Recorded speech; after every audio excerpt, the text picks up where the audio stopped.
A gente começa falando da guerra no Oriente Médio, começando pelos Estados Unidos, onde Donald Trump tenta, ou pelo menos insiste em dizer, que o Irã está praticamente destruído, que não há mais o que atingir com os ataques.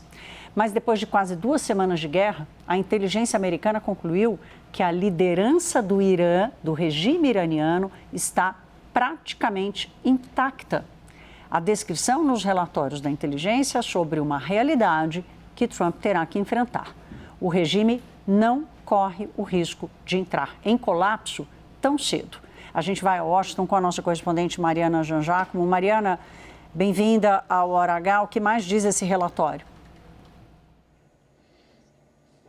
Oi, Thaís, obrigada. Thaís, são vários relatórios da inteligência dos Estados Unidos que apontam para a mesma conclusão, segundo fontes ouvidas pela Reuters, que é: boa parte da liderança iraniana segue intacta e, como você disse, Thaís, o regime não corre o risco de entrar em colapso. Isso apesar dos vários ataques que os Estados Unidos e Israel têm feito contra o Irã, apesar da morte do então Ayatollah, líder supremo, do Irã, Ali Khamenei. E é algo que era alvo já de críticas, Thaís. Essa conclusão dos relatórios de inteligência era uma conclusão já esperada, na verdade, desses ataques, porque era sabido, e os especialistas vinham alertando sobre isso, que o regime dos ayatollahs é um regime extremamente bem estruturado, que tem regras claras, inclusive para a sucessão de lideranças. É um regime forte do Irã, apesar de todos os protestos que o mundo viu no começo desse ano. Então, já era sabido que não seria fácil assim derrubar esse regime, como Donald Trump dizia.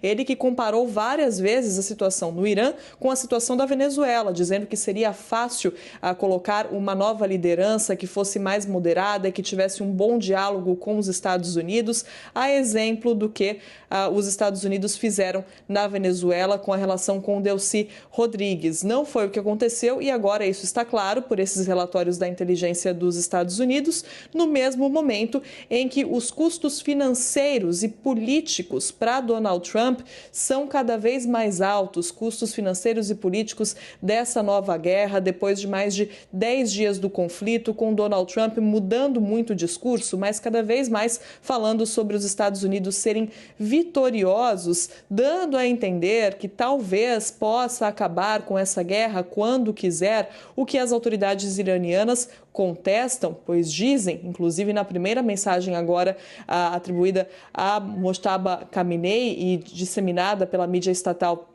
iraniana, que vão continuar até que Donald Trump se arrependa do que fez. Agora, Thaís, em Israel, a discussão é a mesma que acontece aqui nos Estados Unidos, sobre a questão da liderança do Irã, a liderança ainda estar em boa parte intacta e sem correr o risco de colapso. Só que lá, segundo fontes, o entendimento é de que os ataques devem continuar até que essa liderança caia, até que o regime de fato entre em colapso, ou seja, até que a situação mude completamente. Só que, como a gente vinha falando, isso não é fácil, muito pelo contrário, seria extremamente difícil e complexo derrubar esse regime, como Donald Trump sugeriu no começo desse conflito, e existe também a avaliação de que para que isso aconteça, ou para que pelo menos exista condições de que um levante popular aconteça no Irã, seria necessário ter o quê?